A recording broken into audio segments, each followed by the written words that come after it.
पहले इस पाकिस्तानी खंडित सुअर की बात सुनिए। अभी आप लाइक कर दीजिए और अगर मेरा जवाब बहुत ही अच्छा लगे तो शेयर भी कर देना।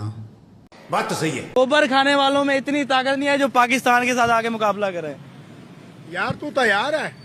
हम इसी वक्त भी तैयार है। अभी जंग ले यहाँ कर दें सारा इंडिया तबाह हो जाएगा। आप पीछे तो नहीं हटेंगे? हम इस वक्त भी पीछे नहीं है। हम उनका बिल्कुल डट के सामना करेंगे।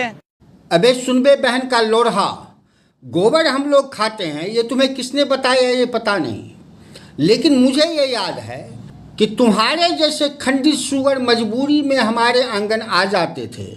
मतलब किसी काम करवाने के लिए तुम्हारे ऐसे खंडित सुअर को बुलाना पड़ता था आंगन में, तो हमारी मम्मी गाय के गोबर से उस आंगन को लीपती थी, पवित्र करती थी। जरा सोच कि तुम लोगों को हम लोग कितना गंदगी समझते हैं कि तुम्हारे आंगन में आने से हमारा आंगन अपवित्र हो जाता है और उसको पवित्र करने के लिए हम गाय के गोबर से उसको लीपते हैं, गंगा जल नहीं यूज करते हैं। और जानता है कि तुम लोगों को इतना गंद क्यों समझते हैं?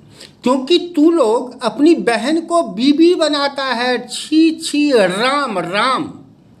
तुम्हारी नजरें अपनी मासी पे रहती है वे। तू चाची को माँ नहीं माल समझता है। तेरी माँ तेरे दादा के पास सो जाती है एक कुरीति के अकॉर्डिंगली, जिसको तू हलाला कहता है, पवित्रता कहता है। हमारे यहाँ इससे अपवित्र कुछ हो ही नहीं सकता। अगर कोई ससुर अपने बहू के साथ रिलेशन बना लेता है हमारे यहाँ, तो 7 जनरेशन तक उसके यहाँ खाना नहीं खाते हम लोग। इतना गंद है साले तू, इतना गंदगी से भरा हुआ है बहन के भाई। और सुन, और बात रही युद्ध करने की, तो 4 बार हम तुम लोगों को ऐसे ठोके हैं बहन के भाई। शर्म नहीं आती है बे तुम्हें? इससे पहले की जो गवर्नमेंट थी ना, 1947 से लेके 2014 तक, उस गवर्नमेंट में भी तुम्हारी औकात इतनी थी सूरों कि हम लोग आके मूत देते बॉर्डर पे तो तू लोग साला डूब के मर जाता। और अब मोदी गवर्नमेंट हमारी औकात इतनी है कि तुम लोगों के ऊपर थूक देंगे तो साला थूक के अंदर दब के मर जाएगा। लेकिन जानता है हम मूतते क्यों नहीं थे?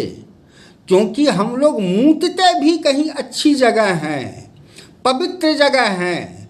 तुम्हारे जैसे अपवित्र के ऊपर मूतते भी नहीं हैं। और जानता है थूकते क्यों नहीं है?